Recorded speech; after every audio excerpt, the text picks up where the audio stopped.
தவறான முதலீடுக்கு யார் பொறுப்பு?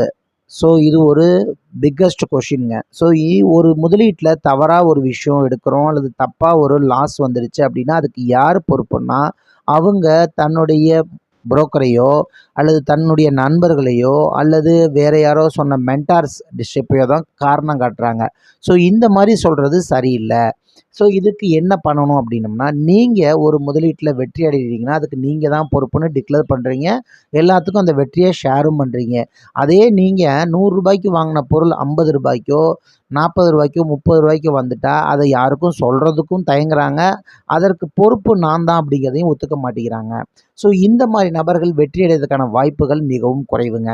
ஸோ இவங்க பெட்டராக வெற்றி அடையிறதுக்கு என்ன பண்ணணும் அப்படின்னம்னா, சில பேராமீட்டர்ஸை கண்டுபிடிக்க தெரிஞ்சுக்கணும். பேசிக் அடிப்படை கல்வியை தெரிஞ்சுக்கணும். ஸோ அதில் நான் ஒரு ஃபேக்டர் நான் சொல்கிறேன்.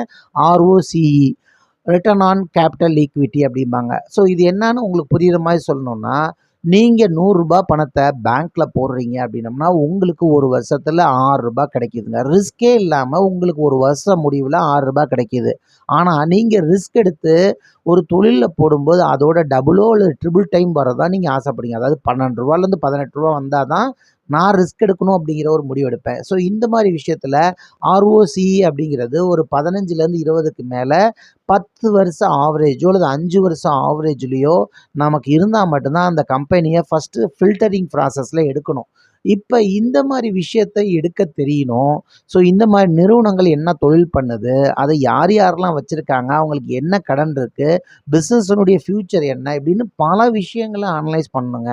ஸோ இது தெரியாமல் முதலீட்டில் தப்பு பண்ணிவிட்டு ஷேர் மார்க்கெட் சரியில்லைன்னு சொல்கிறவங்க கரண்ட்டுனால ஒரு வீட்டில் ஆபத்தாகி ஒருத்தவங்க இறந்துட்டாங்கன்ட்டு நான் வீட்டுக்கு கரண்ட்டே இழுக்க மாட்டேன், கரண்ட் கனெக்ஷனே கொடுக்க மாட்டேன்னு சொல்கிறவங்க எவ்வளோ புத்திசாலியோ, அதே மாதிரி ஷேர் மார்க்கெட்டில் இன்வெஸ்ட் பண்ணால் பணம் போயிடும்னு நினைக்கக்கூடியவங்க அந்த மாதிரியான அறிவு உடையவங்களுக்கு ஒப்பானவங்க. தயவு செஞ்சு புரிஞ்சுக்கங்க. ரிஸ்க்கை அவாய்ட் பண்ணுறதுல வெற்றி கிடையாது. ரிஸ்க்கை மேனேஜ் பண்ணி ரிஸ்க்கை ஹேண்டில் பண்ணி அதில் ஜெயிக்கிறவங்க தான் வெற்றி அடைகிறாங்கன்னு நான் பதிவு பண்ணிக்கிறேன். ஸோ இந்த மாதிரி கிளாஸஸில் நீங்கள் பேசிக் எஜுகேஷன்ஸ் நீங்கள் படித்து தெரிஞ்சுக்கிட்டிங்கன்னா உங்களுக்கு இன்வெஸ்ட்மெண்ட்டில் தோற்று போகாமல் இருக்கிறதுக்கும் பெட்டரான ரிட்டர்ன் கிடைக்கிறதுக்கும் நிறைய வாய்ப்புகள் இருக்குது. யாராவது ஷேர் மார்க்கெட்டில் தோற்று போயிட்டேன், ஷேர் மார்க்கெட் தப்பான விஷயம்னா இந்த ஆடியோ பதிவை இந்த வீடியோவை அவங்களுக்கு ஷேர் பண்ணுங்கள். இந்த வீடியோவை சப்ஸ்கிரைப் பண்ணுங்கள், ஷேர் பண்ணுங்கள். தேங்க்யூ.